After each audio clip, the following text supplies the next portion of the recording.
Moal aya salaki anu jujur. Urang mah sebagai pamajikan moal apal lamun salaki urang dicarekan ku dudunganana.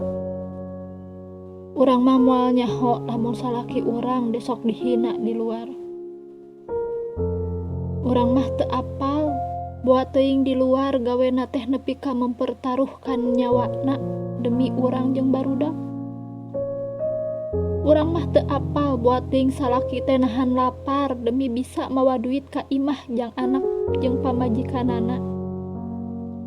Jadi samemeh urang cemberut uring-uringan ka salaki, itung heula geus sabaraha juta kesang anu diperes tina awakna samemeh urang ngeluh ka salaki.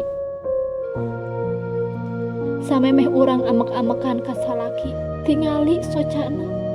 Buat teuing eta teh socana mineng ceurik demi ningali urang bagja bahagia, nu penting anak jeung pamajikanana bungah. Cing sabar, kudu sadar diri, nepi ka detik ayeuna ge salaki can bisa nyumponan teh kana sagala pangobutuh urang.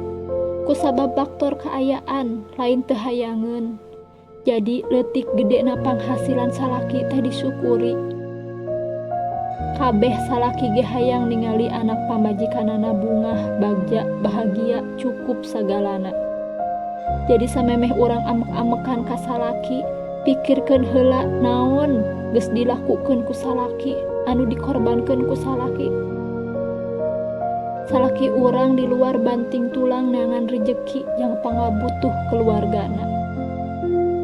Da anu jadi bapak mah jadi salaki moal daek nyaritakeun ka peurihna ka anak ka pamajikan, pasti dipendem ku sorangan.